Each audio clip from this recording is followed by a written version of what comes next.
Bem-vindos à ESEC TV, o programa da Escola Superior de Educação de Coimbra, aqui na RTP2. Durante a próxima meia hora, fique connosco. António Olaio é artista plástico e vive em Coimbra. Estudou na Faculdade de Belas Artes do Porto e desde cedo utilizou o componente performativo em tudo o que fazia. As suas performances levaram-no à música, tendo sido fundador do grupo Repórter Estrábico em 1986. E desde 95 cria canções e interpreta-as com o músico amigo João Taborda. Canções que integram frequentemente os seus vídeos e exposições. Paralelamente, é professor no Departamento de Arquitetura da Faculdade de Ciências e Tecnologia, diretor do Colégio das Artes e investigador no Centro de Estudos Sociais da Universidade de Coimbra. A sua tese de doutoramento foi construída a partir da obra de Marcel Duchamp. Pintura, performance, instalação, música, videoarte, António Olaio considera-se, como qualquer outro artista, um técnico de estímulos.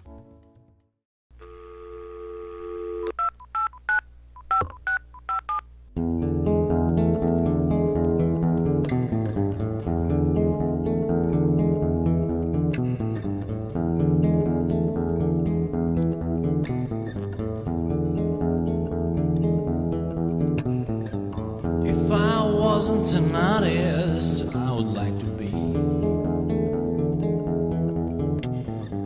a fish in the ocean, a shooting the sea. If I wasn't an artist, I would like to be a bush, a strawberry, or a pine tree. If I wasn't an artist, I would like to be a house or a home or a whole family. Fazer uma obra de arte e ao mesmo tempo ter a noção da coerência e a própria ideia de composição tem a ver com criar uma coerência, criar uma relação entre coisas quase como a estrutura de um cristal, não é? Mas ao mesmo tempo também é puro devir, não é? E essa coexistência das duas coisas, uma coisa que tem unidade e tem coerência e ao mesmo tempo é um ponto de partida é um estímulo para o espectador que a continua, não é? Essa capacidade é uma característica e uma vantagem de se fazer arte, não é? Que parece um bocadinho contraditório, criar uma coisa que é una, que é completa, mas ao mesmo tempo é completa, sendo um ponto de partida.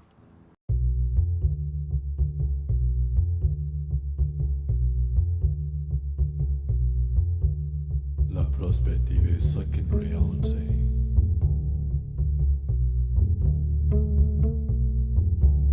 La prospective is second reality.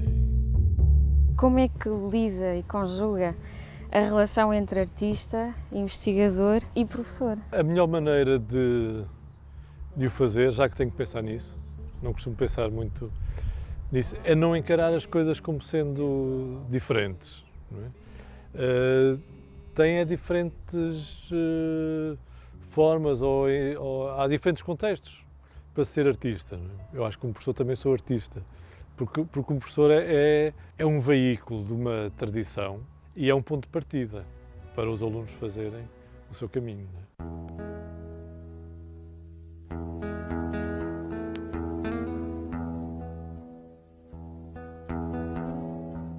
Eu muito cedo decidi ser pintor, por achar que tinha algum jeito para isso, não é? E eu fiz as minhas primeiras exposições em Coimbra, com 16 anos, ou mostrar as habilidades da altura.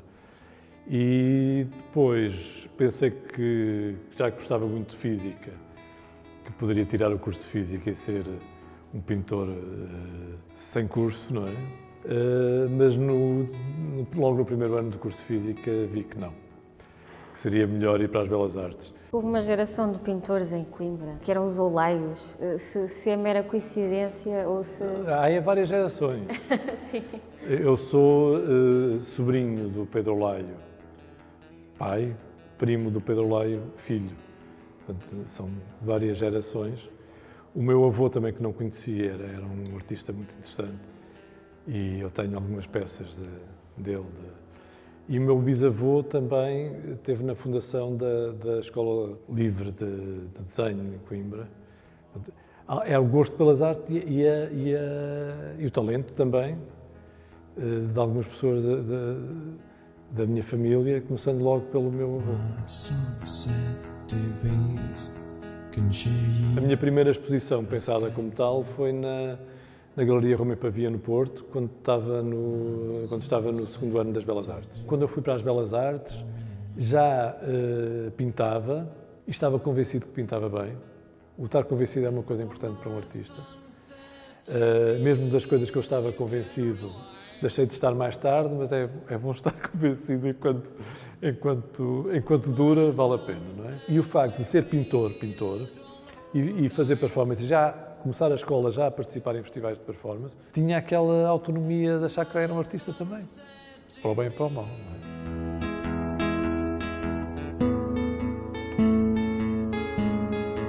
Havia uma performance que eu fazia várias vezes, que era pôr-me em cuecas e dançar sem ser do mesmo sítio, com umas paletas, mas não era uma coisa assim muito cómica, era um bocadinho triste até.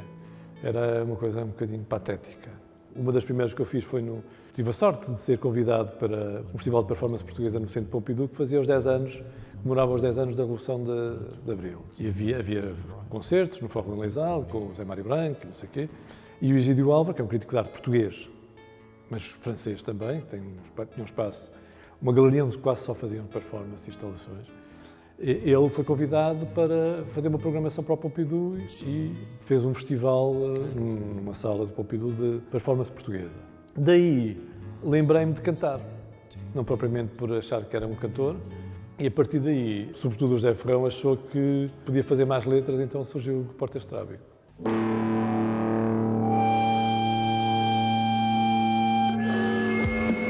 Eu saí quando estávamos na promoção do primeiro CD dos Repórter Estrábico. Já existíamos há pelo menos 5 anos e pronto, saí.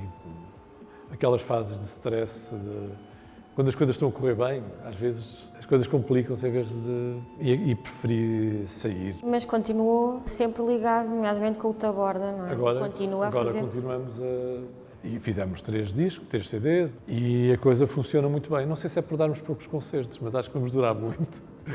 What country be away from poetry? O que ajuda muito a ter ideias é trabalhar. Normalmente as ideias nascem de umas exposições para as outras, não é? E por coisas que vão acontecendo. Não é? Há sempre um eco que vai fazendo as coisas surgirem. Por exemplo, esta exposição parte de peças que já existiam e que eram parte de uma exposição que eu fiz no Museu Grão Vasco, a convite do António Filipe Pimentel, na altura que era o diretor do museu, e o ponto de partida era o próprio Museu Grão Vasco. Do Museu Grão Vasco, eu escolhi a pintura mais conhecida do Grão Vasco, o São Pedro, e parti da ideia da cadeira de São Pedro. A Cátedra de São Pedro. Usando este sinónimo cátedra, há outras relações que se estabelecem, nem que seja superficialmente, com a ideia de cátedra, universidade, cadeira, noutro sentido.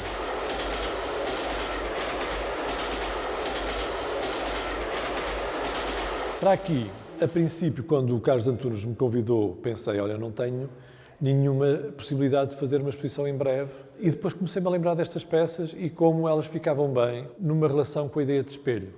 E eu pensei que encontrava neste contexto do Ciclo Espelho, do Ciclo de Artes Plásticas de Coimbra, uma forma, uma moldura, um contexto, para que os jogos que já estavam potenciais nestes trabalhos surgissem mais. Então, na ideia de espelho, duplo reflexo, sombra, o processo de concepção tem a ver com este jogo de ideias, a que não é indiferente o contexto em que se mostram as coisas.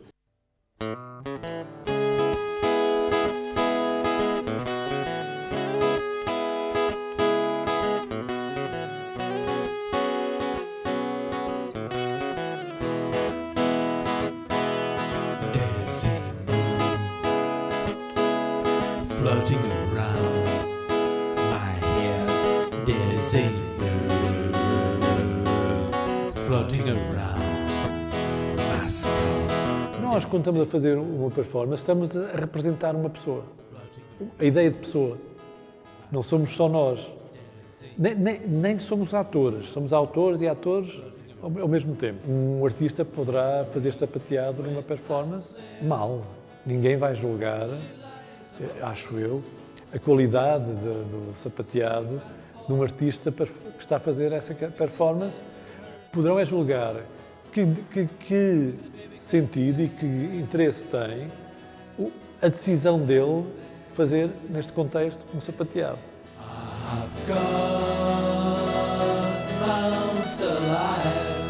Tive esse receio e por isso é que fui pelos procedimentos normais, pedi autorização ao reitor ao Seabra Santos. Não sei se terá havido alguma perplexidade, que eu acho absolutamente legítima no princípio, mas não houve de todo, quer dizer, não durou, pelo menos, se houve. E eu também, apesar de achar que era um risco, podia ser um risco, nunca não ficaria nada contente, como há pessoas que ficam contentes com isso, não sei, imagino que possa haver, em ser considerado um provocador, um irreverente, que é uma coisa normalmente que as pessoas gostam que os artistas sejam. Mas não era propriamente essa... Aquilo foi feito com convicção e para juntar essas realidades todas, e achei que não podia desperdiçar essa potencialidade, não é?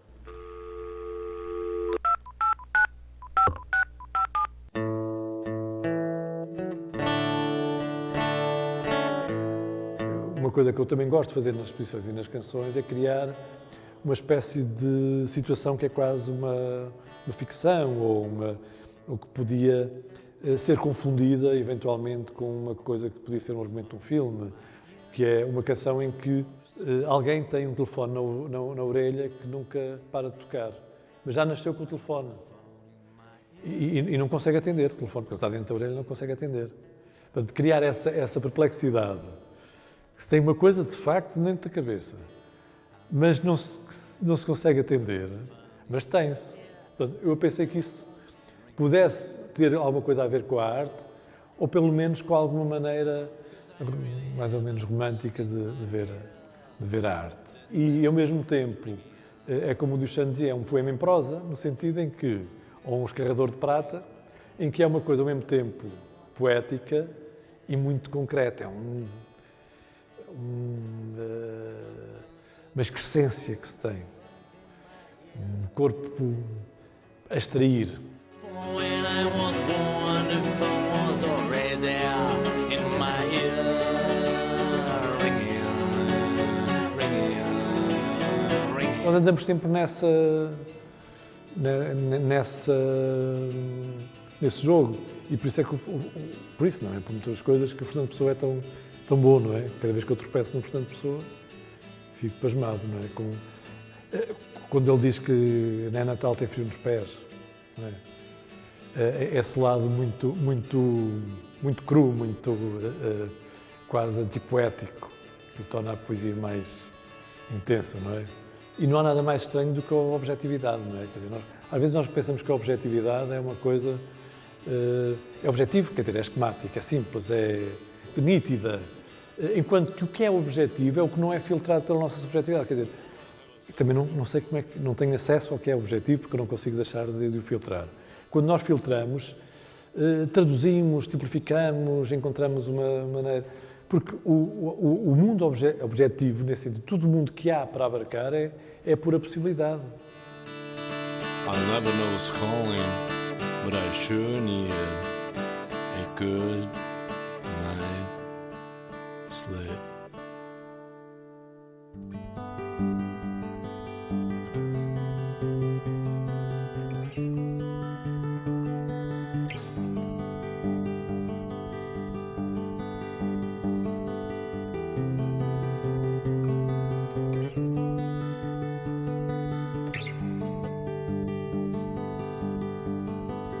Under the stars I found the star that asked me where to go.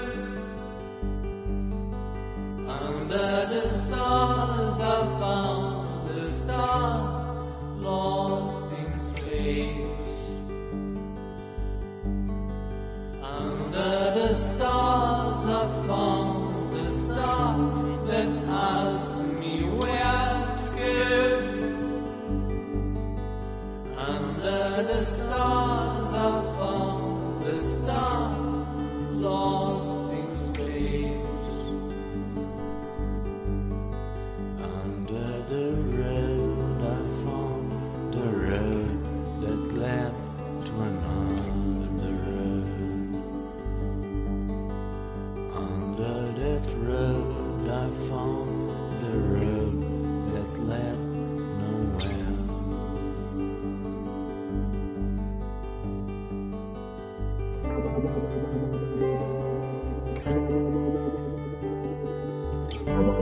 The number you have dialed has been disconnected or is no longer in service. Please check the number and dial again.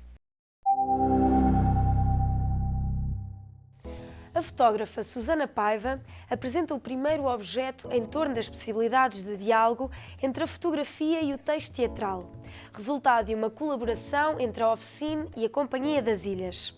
Esta primeira edição reúne um pequeno ensaio fotográfico, original de Susana Paiva, em diálogo com o texto de Pedro Eiras, Bela Dona. A obra reúne assim, além de um exemplar do livro Bela Dona e outros monólogos, de Pedro Eiras, 6 fotografias originais impressas com pigmentos de tinta em papel fine art, devidamente numeradas e seladas pela sua autora. As edições Oficine são limitadas a 10 exemplares, mais 3 provas de autor, constituindo-se assim como livros de artista.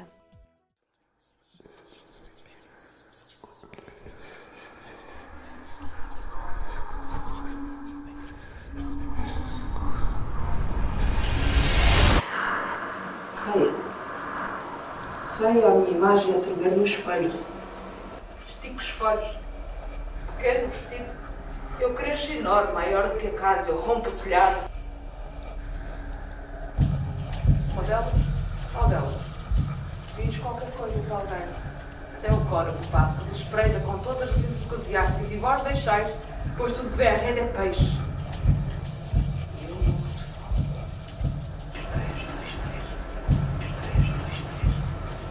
Eu morro de fome. Minha mãe desespera. Não quero pensar. O projeto Bela Dona, que eu resolvi graficamente tratar como B, depois entre parênteses ela, Dona, não é? De alguma forma já indiciando uma apropriação, mas ao mesmo tempo transformação daquilo que era a Bela Dona original, nasce de facto da minha convicção que a fotografia de espetáculo tem sido até à data reduzida a um campo de possibilidades muito inferior ao verdadeiro campo de possibilidades. Quando eu ouvi, há cerca de um ano, precisamente no Dia Mundial do Teatro, ouvi que a Azul Cobalto Teatro, que é a coleção da Companhia das Ilhas, ia começar a editar frequentemente autores, dramaturgos portugueses. Pensei que era a altura certa para propor um projeto onde a fotografia e o texto teatral pudessem, de alguma forma, dialogar.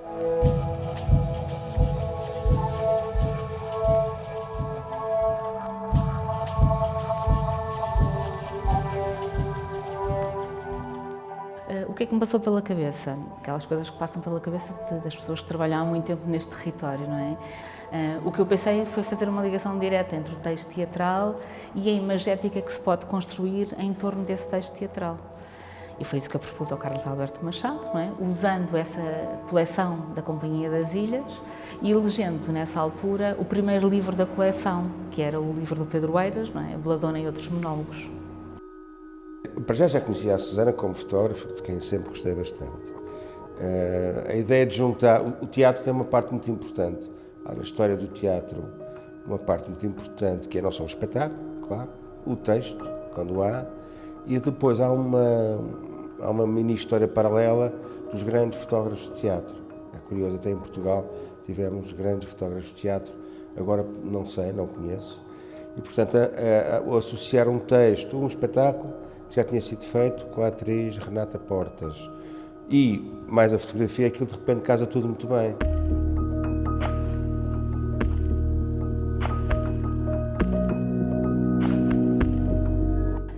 E eu considero que sou uma fotógrafa que se edificou através da prática, não é? Fotográfica, não só no território do teatro, mas também toda a reflexão teórica, não é? Toda a aprendizagem, toda a metodologia foi desenvolvida nesse campo. Esta proposta só existe porque, de facto, eu tenho essa história de vida, não é? E que não existiria de uma outra forma, porque não seria uma coisa evidente. O texto é um texto maravilhoso, não é? A história é uma história que naturalmente é bastante complexa, mas de uma forma muito sintética, muito sumária. Posso descrever como a de uma mulher que deseja ser amada e ter, de facto, um pretendente, não é? Até por uma questão de valorização social, e que para se tornar mais bela põe Bela Dona na vista, nos olhos. Nas circunstâncias em que ela põe belladona, de facto há a frequência de um baile esse onde há um massacre, ao qual ela assiste, estando temporariamente cega, porque esse era o efeito imediato da belladona. Espadas giram no ar.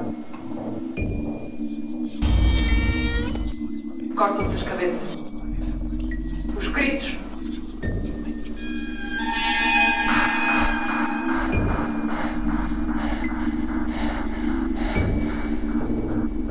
A grande riqueza do texto parte realmente dessa descrição muito vívida desse massacre percepcionado sem a ajuda da vista, não é? A metodologia, basicamente, foi tentar encontrar uma forma metafórica, não é, que me aproximasse da possibilidade da cegueira.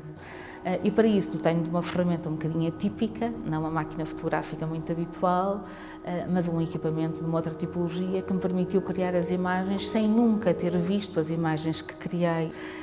E, portanto, na altura em que estava a fotografar, eu era tal como a protagonista do Belladona, cega. Então, em termos formais, não é, o projeto, de facto, na gênese só contemplava um objeto, que eram 10 caixas com distribuição comercial, que reuniam logo à partida um conjunto de informações, eu depois já falarei um bocadinho aqui da questão da tampa, que me pareciam fundamentais. O primeiro tinha, de facto, a ver com a necessidade de inclusão do texto do Pedro Eiras. Daí, obviamente, a Companhia das Ilhas estar, de alguma forma, envolvida neste projeto, porque ele inclui a edição da Companhia das Ilhas, que eu, naturalmente, pedi ao Pedro, com grande gentileza, que assinasse, e, portanto, todos os livrinhos vêm assinados pelo Pedro Eiras também. Foi deste texto, do primeiro texto deste livro, do Belladona, que, de facto, saiu a matriz contextual das imagens.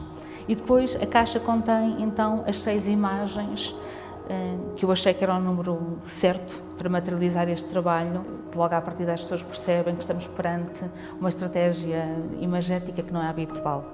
Uma das coisas que eu achei fundamentais foi incluir nesta caixinha o processo, não é?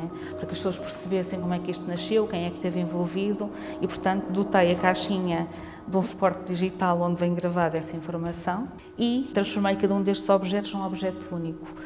Ao fazer um conjunto de colagens que reúnem tanto texto como fotografia e que de alguma forma também remetem para o universo do próprio texto inicial. Para mim é muito importante esta ideia da convocação do público, da implicação do público nos discursos artísticos.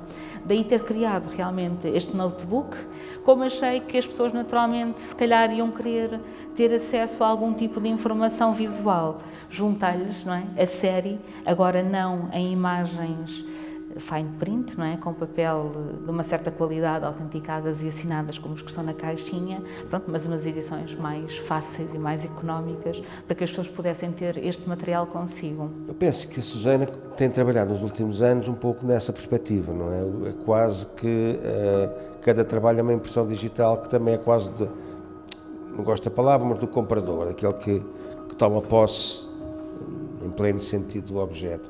E isso penso que faz da pessoa que adquire a coisa também um co-criador. Eu descobri uma coisa que para mim, pronto, felizmente é muito benéfica, que é, eu gosto de fazer pesquisa, eu gosto de experimentar e gosto de desafios, não é? É um género de mecanismo um bocadinho de subsistência, que não é só funcional, não é? Mas subsistência intelectual. Eu preciso efetivamente de pensar, de equacionar, de experimentar e de encontrar novas problemáticas, não é? Novas questões, para efetivamente continuar a ter vontade de criar.